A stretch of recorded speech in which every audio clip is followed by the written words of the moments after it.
fuck's up? It's the Buck-Ass NerdCast with your host TremorDeth, the only place endorsed by Liam Neeson's cock. Yes, the cock that is taken from, I don't know, something about Liam Neeson's dick. Last week's episode went up today when I'm recording, and this episode very well may go up today as well. So I'm drinking a Rolling Rock. Not quite getting drunk or anything, just getting a little loosey goosey while I record the podcast today. There's nothing wrong with that. There's nothing wrong with having a beer at 1 a.m. in the morning. I mean, come on. Like, do I look like a fucking drunk? Of course, I don't look like anything because this is just my voice. So, I actually forgot to talk about something. I recorded this after I recorded everything else, but I'm going to stick it right in the middle, right at the beginning of everything. I forgot to talk about Agent Carter. Agent Carter premiered this week. It's a miniseries about Peggy Carter from Captain America, the First Avenger. She's in the Winter Soldier as an old lady. And it takes place in the 1940s, and it's fucking awesome. I really like it.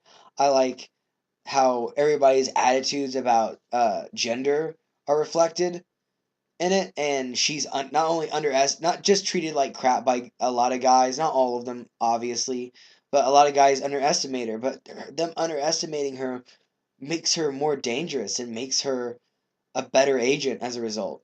So the story goes Howard Stark, Tony Stark's dad, is framed for espionage basically and or selling classified secrets, and Peggy has to clear his name. Howard, though a womanizer, treats Peggy basically like his best friend. Like he does try to come on to her in the first Avenger, but this seems like to be the last thing on his mind here because he needs her to clear his name. She's just awesome in the movie or in the series. She wears outfits, she changes accents. It's kind of like it feels like it's better than even when Agents of Shield hit its stride, which I think about halfway through the first season it hit its stride. This is better than that. Jarvis isn't an AI, he's an actual person, which AI is based off of him. I thought that was a cool little twist because Jarvis has always been like Alfred in the comics, sort of, and him being AI was just always a little weird, but it was okay, I guess. I like that he's a person in this, and he's basically Peggy's partner, and but he doesn't know how to fight or anything, so he's just helping her as much as he can, and it's delightful, and he's her moral support, and it's great. It's great. The action's good. The character development's good. Some of the stuff's a little predictable occasionally. I love seeing old school technology adapted for modern uses. There's a typewriter that transmits messages in it, and that's really really cool. That's something that I like to see in movies. I like seeing it's almost steampunkish, seeing old technologies adapted in either new or sci-fi ways. I like it. I'm looking forward to the next episode. If you haven't seen it, if you have Hulu, if you DVR'd it, however you can see that, you need to watch that. It's fucking awesome.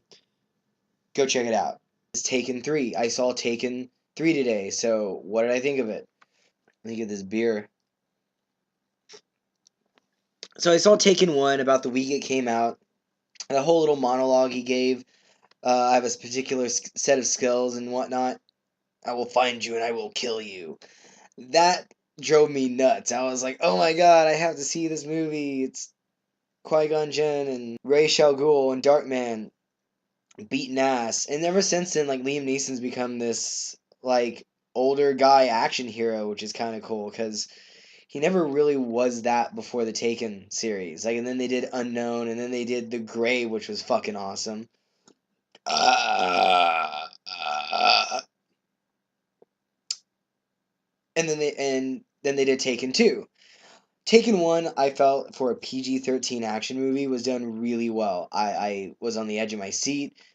It was in a weird place that most of us weren't familiar with. To French uh, listeners, I apologize, especially after the current events this week. Not to get too newsy, but don't want to offend any Frenchmen right now. But for Americans, it's a foreign place, and it's you're not familiar with it, and it was interesting to see Liam Neeson going around looking for his daughter, beating ass, taking names, and killing motherfuckers, and doing it without a ton of gore. Not that I dislike gore, because I Die Hard's awesome, so it was just an interesting take on it. And I like the fight choreography in the first one with a lot of throat punches and stuff that just kind of floors your opponent before they can hit you, because he is a bit of a disadvantage because he's older. I like to see his fighting style reflect that. So the first one was great. I don't know anyone who didn't like it. I'm sure there's some people out there who didn't like it, but fuck them.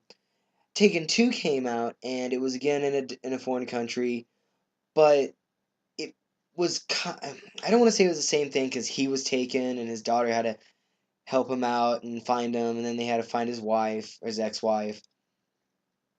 And it wasn't awful by any means. It was just not nearly as good as the first one. It was a trying really hard but just not doing it. And it connected itself to the first movie because the guys that came after him were related to the Armenians in the first movie. So in this one, it's completely unrelated to those 2 movies, which I thought was a breath of fresh air. I liked the beginning. I liked seeing Brian Mills, Liam Neeson's character's daughter, being kind of grown up. She's in college. I won't ruin any of the major story points, but the beginning of this one I thought was a lot better than the second one. It kind of felt a little bit like the first one while trying to keep it a little bit fresh. The only thing I didn't like was, and they kind of had to do this because of the plot that they had in mind, was that Liam Neeson and Famke Jensen, if I'm pronouncing her name right, Jean Grey and Liam Neeson were separated. Because it gave you the impression in the second one that they were going to get back together, and they didn't. They didn't get back together, and she ended up with some kind of a douchebag. Well, I'm going to say kind of a douchebag if you're going into the movie. I thought that was kind of a cock block. It was like, oh, cool, they're going to get back together, and this is kind of what you wanted to see since the first movie, and it didn't happen. And that's kind of shocking. It's not as bad as, say, Jurassic Park 3, where Grant and Sadler aren't together. It's like, oh, here's Grant playing with his kid. That's not his kid. Sadler fucked some other guy, and Grant's all alone.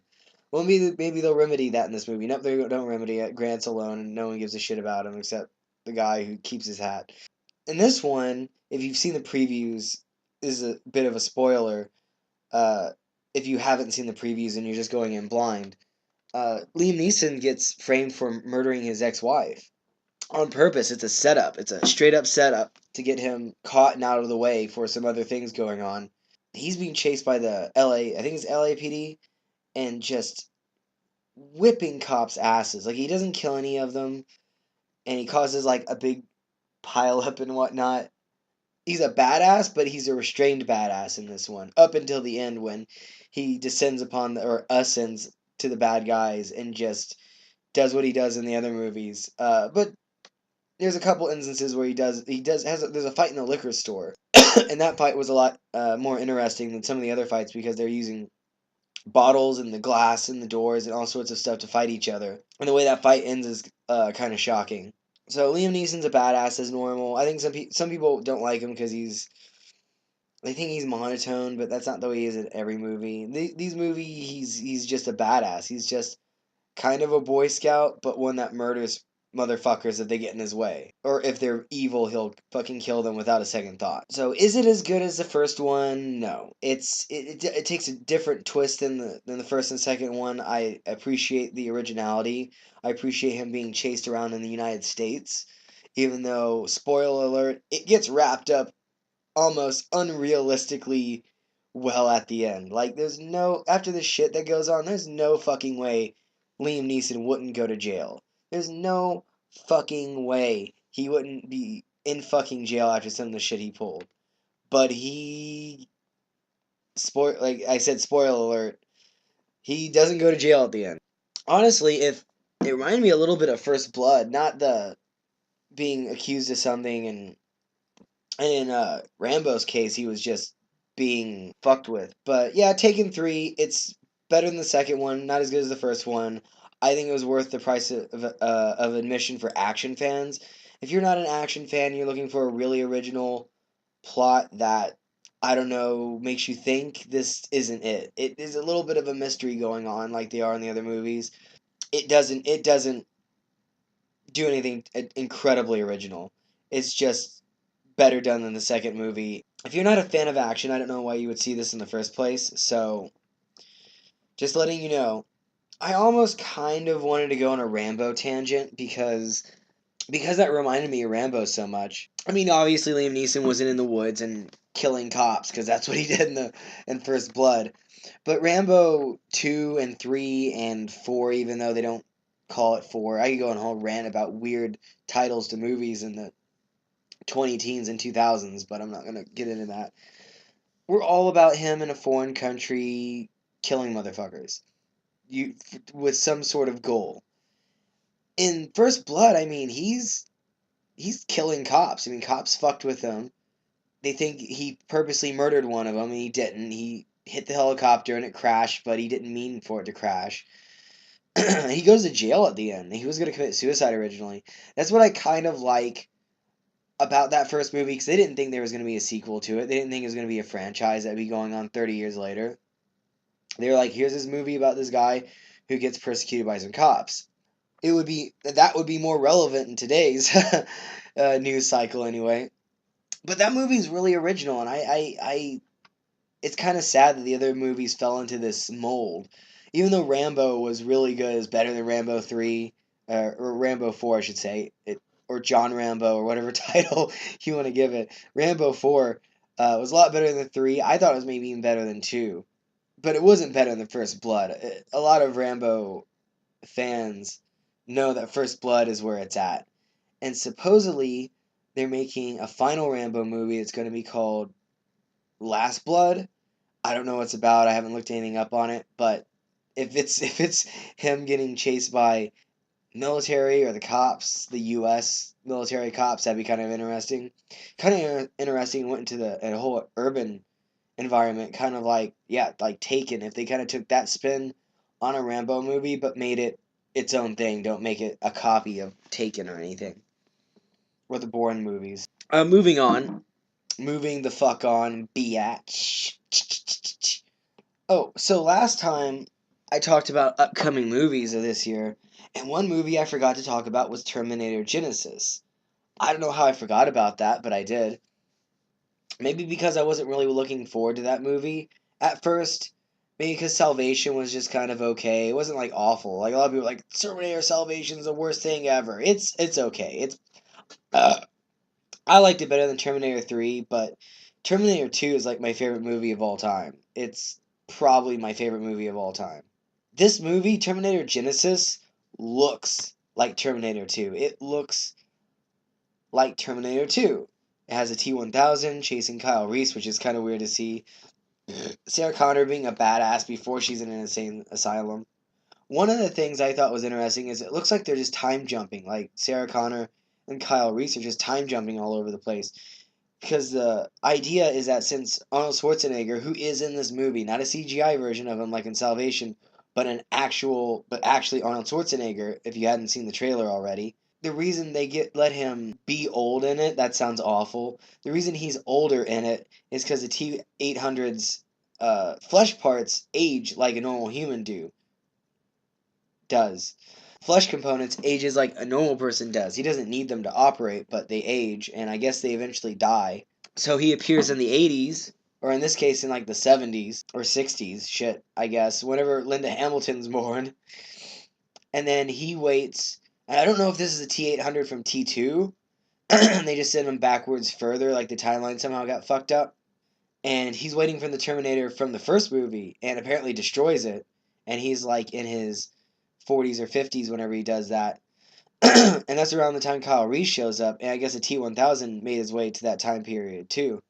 It's almost like Sarah Connor is protecting Kyle Reese, like like the other half of John Connor that has to get saved is Kyle Reese, and he isn't prepared for the T-1000 that's gonna come after him at the beginning of the movie. It looks like that's really cool. That's a really interesting idea, and you even see a part later on where Arnold Schwarzenegger is like really old, like 70s and 80s. So he's aged up, which I didn't think was going to be a thing. But yeah, I guess they're time hopping because you see a janky homemade time machine at some point in the trailer, and you're just like, holy fucking shit. It looks like T2, but with more time traveling in it, and it just looks really cool. I'm really excited about it. I don't know why I forgot about it last time. I forgot about it, so apologies. It looks fucking cool. I plan on seeing it the weekend it comes out, but we'll see. The summer is gonna start getting harder and harder to see stuff with a baby and all. A piece of local news, Evansville, Indiana, where I live right now, sort of one of my hometowns, like Tennyson, Boonville, and Evansville are like my three hometowns. Evansville a little bit more so later on in my life, like starting late teens to now. But we're in the national news because some psycho asshole let a kid play with a handgun and let the kid put it in their mouth and stuff, and that's what we're known for right now. Before that, we were nationally known last year because some cops were harassing a medical student who was riding on a bike. I'll not get political and let you guess what ethnicity was getting harassed by cops. This isn't an anti-police rant. I'm not going to get into that. There are good cops. I've known good cops out who are out there. I'm just saying it sucks being known. And in this case, the recent one, good cops are what got that kid out of that fucking shitty living situation. Yeah, I'm just tired of my town being known for really awful things. Next nerd thing to talk about. I want to talk about Mythbusters. New Mythbusters started this week. I haven't watched that new episode yet. It wasn't on Hulu last time I checked, which is what I'm going to be watching it on because that's on Hulu now. So hooray! I was watching on Netflix before. I've watched Mythbusters for a long time, but I fell out with it because I didn't have cable for a long time. And I mean like in 2005 through like 2008.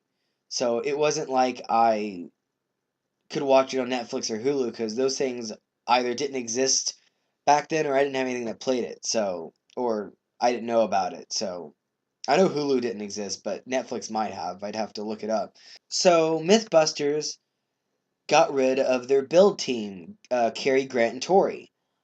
I didn't know this. I didn't know this until after I saw Grant in a commercial, and I'm gonna wait and tell you what type of commercial he was in. Grant Imahara. I've always liked the show in general. I liked the experimental nature of the show. I've liked the science behind it, like how they work out equations. I've taken a little physics back in the day. It's enjoyable. It's something that my kid, when he's old enough, I want him to watch to see how scientific experiments are done and to have a respect for science. And yeah, they do a little bit of crazy stuff that's just for shits and giggles. And the one time they actually put a cannonball through someone's house. Holy shit. I heard about that when it happened, but I hadn't seen the episode where they actually showed it just veering off. I watched that recently. It's just like, this cannonball is just like, woo! I apologize, I'm a little sick, so I'll be editing coughs out here and there. I'm drinking a beer and I'm sick. Fuck me. Fuck it, I wanted a beer. Mythbusters lost 3/5 of their on camera cast. I was surprised by it. I was really surprised by it. And I guess it wasn't because of the cannonball thing, because they had another season after that. They just wanted to go back to the Discovery just wanted to go back to the old format with just Jamie and Adam. So I thought when I read that, I thought, hey, maybe they should go and do their own thing. They could get okay money on YouTube doing experiments. They could, I know it sounds lowly for them, but they could do an Indiegogo or a Kickstarter and start their own website or their own show on YouTube or something. But I guess they're not doing that because I found out about this by seeing a commercial with Grant Imahara in it. It was from McDonald's. Really? Really? Really, Grant? Fucking McDonald's. Do you need money that fucking bad? Disclaimer, yeah, I go to McDonald's occasionally. I don't like to, but occasionally it's only thing between me and where I'm going. I've got to put something in my stomach. I go there. I try to avoid it. I didn't eat there for like a year and a half after I saw Super Size Me. Apparently, Grant didn't go there for a while either in the commercial. Of course, the commercial's so obviously fucking scripted. It's so obviously fucking scripted. Grant is sort of, I mean, I don't want to say sort of, I mean, he is a scientist. He's an engineer. He built robots, for fuck's sake. and he's going to, and I don't use this phrase very often. This is selling out. This is fucking selling out. You could have put your name on like a National Institute of Sciences to promote that. You could put your name on America's Dairy Farmers. You could put your name on a million different things. But you put it on like one of the most soulless sacks of shit corporations whose only function is to give people shitty food when they're either in too much of a hurry to get real food or are too poor to get real food or are really shitty parents and stuff it down their kids' face all the time. Are you really going to put your name on that? But apparently, yeah, he is. Like, the only way it could get worse is if he put his name on Walmart, which, once again, I get off work at like 4 a.m. The only thing that's open is Walmart. So I do go there. I worked at Walmart. But yeah, if the only way he could be worse is if he did a series of commercials for Walmart. It's like, so you don't pay your employees shit, do you? Well, we pay them like a 200th of what you make, what we're paying you, Grant. Oh, that's good. I'm gonna drive around to Walmarts and find out how shitty their employees are, or employees are treated. And it's just the manager's whipping the shit out of an employee who has a unionization sign. He's like, "Hey, let's unionize," and the manager is just whipping the shit out of him with like a RF gun, and it's beeping every time it hits him. And that's the commercial because that's basically what he's doing. Because he was like, "Oh well, I stopped eating McDonald's in college because it got a bad rap." I was like, "Yeah, because Super Size Me brought up, hey, if you eat nothing but McDonald's, it'll fucking kill you." So, and that should be a big dumb moment. Like I'm not no there's nobody who's more for people doing whatever the fuck they want to do. Like I think weed should be legal, same-sex marriage, whatever. But people should know what they're getting into. And that's why I love calories being put on everything. I want to have that information right there and know what I'm getting into. Because there's some things you wouldn't think are that high in calories, but they're really fucking high in calories. And if you're fat as fuck and you don't give a shit, that's fine. I mean, it's not fine, but I try to watch that stuff to some extent, but I'm not anal about it. My wife's recently got a little crazy, not crazy, but she's watching what she eats, and I get it. She still has baby weight, and it's fine, but she really watches, and she really appreciates stuff like that being mandated, and it has to be mandated, or they're not going to fucking do it. So yeah, McDonald's got a bad rap, and they stopped putting out the supersize for good reason because it made them look like shit. But now they still make billions upon billions of dollars of profit every year, so it's not like they're doing that bad. I don't even see why they advertise anymore. They just like, hey, here's some golden arches, bitch, and people just drive to it like it's a watering hole in the Sahara, and there's zebras. But Grant putting his name on that's fucking selling out. I'm just saying, it sucks. I doubt I'll ever meet the guy. I doubt he'd ever pay attention to this. If he were ever to listen to this, I would say, hey, there's a lot better things you could put your name on, and I know you don't need the fucking money because you're fucking rich. You're not doing bad for money. You're not hurting for money. So you could have waited to put your name on something that wasn't fucking McDonald's or Halliburton or whatever. That's just my 2 cents. On this, back on the subject of the actual show Mythbusters, I'm looking forward to it. I'm glad I can watch it as it comes out now. Thanks Hulu and thanks Discovery. I'm just really gonna miss Carrie and her hot scientific mind and body being on the show.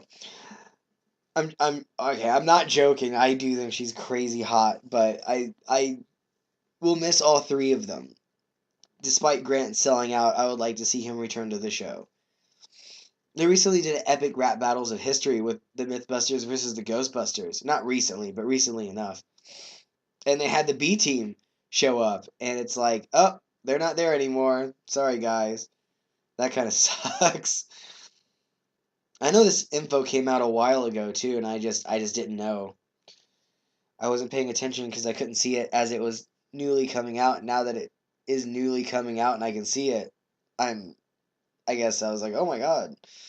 I was going to talk about the games that are going to be coming out in the next year or so. I'm not going to have time for that right now anyway. on the first Friday of February, I'm going to be putting out starting a series of videos called Intoxin Narration. If you're on my Twitter feed, if you're on the blog, I might not talk about it on the blog, but if you're on the Twitter feed, you've seen me post stuff about it.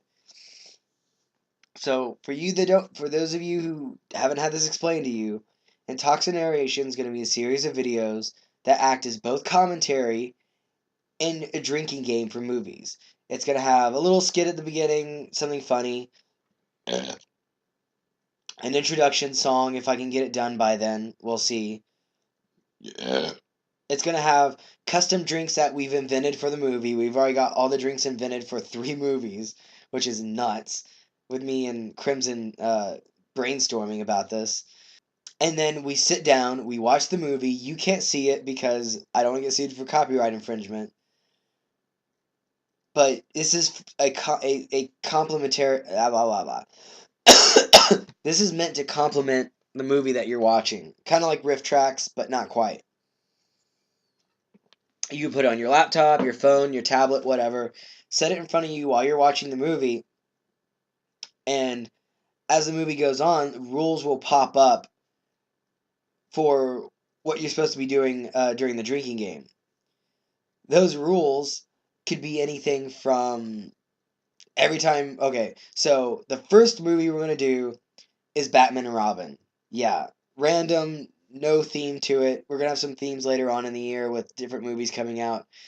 This is just what we wanted to do this movie really bad. The first movie was Batman and Robin.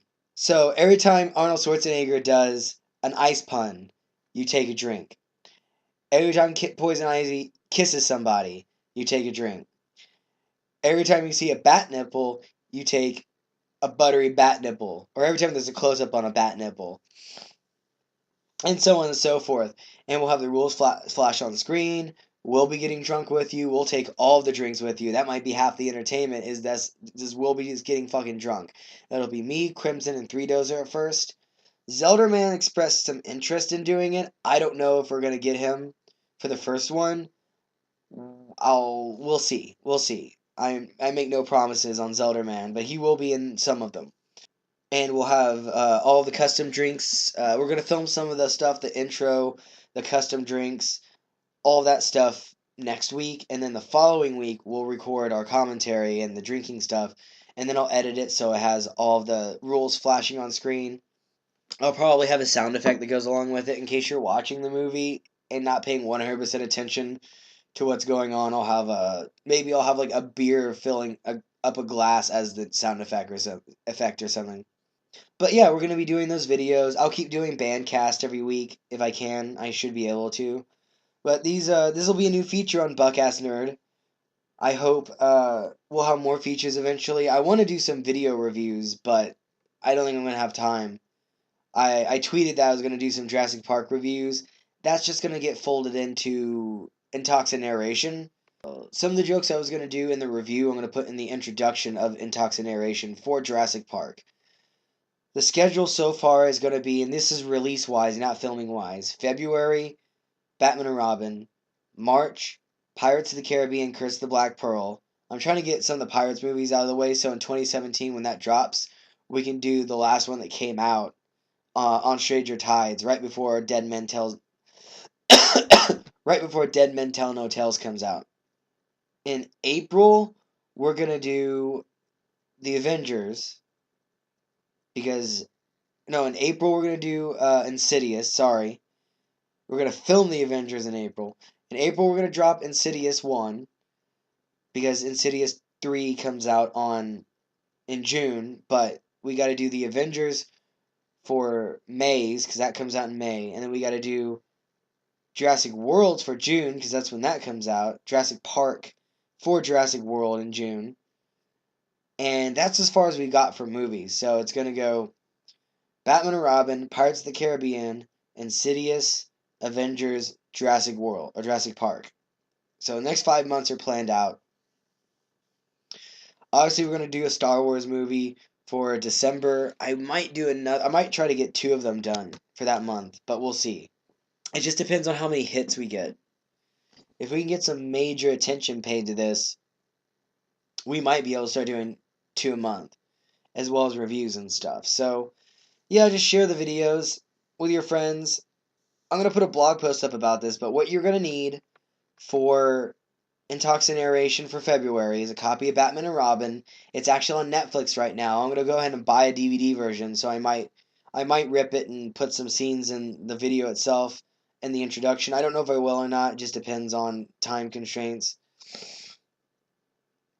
But I'm going to need the disc for a joke anyway, so you're going to need either a soft, not soft liquor, a beer type drink, be it wine or beer or wine coolers or Zima or whatever, or in the place of that, mixed drink like a Jaeger bomb or a rum and coke or whiskey and coke, as well as hard liquor for shots, because there will be some stuff where you have shots. If you want to do the custom drinks that we're going to do, I'm going to post all those ingredients up on the blog. We're going to do some testing next weekend. So next Sunday, mark your calendars, a week after I post this, I'm going to have everything alcohol-wise you're going to need up on the blog to do all of the custom drinks we're going to do.